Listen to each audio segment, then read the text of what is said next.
Welcome to it's CTV. నేను మౌనిష. తాగడానికి నీళ్లు లేక ప్రజలు ఇబ్బందులు పడిన సిచ్యువేషన్స్ మనం ఎన్నో చూస్తున్నాం కూడా. కానీ వాళ్ళు కష్టపడి పండించుకున్న పంట వాళ్ళ కళ్ళెదురే నాశనం అయిపోతుంది, వాళ్ళకి చేతికి రాకుండా పోతుంది అని తెలిసిన రైతులు ఇలా కాదు అని చెప్పి బిందెలతో నీళ్లు తెచ్చుకుని పోస్తూ ఆ పంటని కాపాడుకుంటూ ఉన్నారు. ట్రాన్స్ఫార్మర్ పాడైంది, కరెంట్ రాలేదు. కరెంట్ లేకపోతే నీళ్ళు ఎక్కడి నుంచి వస్తాయి? నీళ్ళు కూడా లేవు.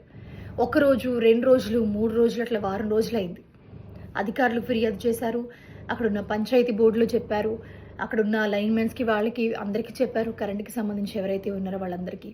కానీ ఎవ్వరూ స్పందించలేదు, ట్రాన్స్ఫార్మర్ బాగు చేయలేదు.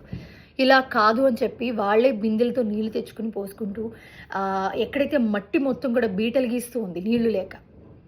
జగిత్యాల జిల్లా గొల్లపల్లి మండలం రంగనాథునిపల్లిలో జరిగింది.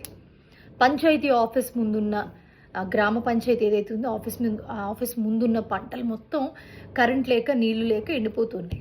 ఇది కాదు పని అని చెప్పి వాళ్లే రైతులు నీళ్లు తెచ్చి బిందెలతో పోస్తున్నారు. విజువల్స్లో చూడండి, మీకు చాలా క్లియర్గా అర్థమవుతుంది వాళ్ళ ఆవేదన. తీవ్ర ఆగ్రహం వ్యక్తం చేస్తున్నారు కరెంట్ కోసం వాళ్ళు. ఇప్పటికైనా అధికారులు దయతలిచి వాళ్ళని పట్టించుకోండి, ఇక ట్రాన్స్ఫార్మర్ బాగు చేయండి అని కోరుకుంటున్నారు.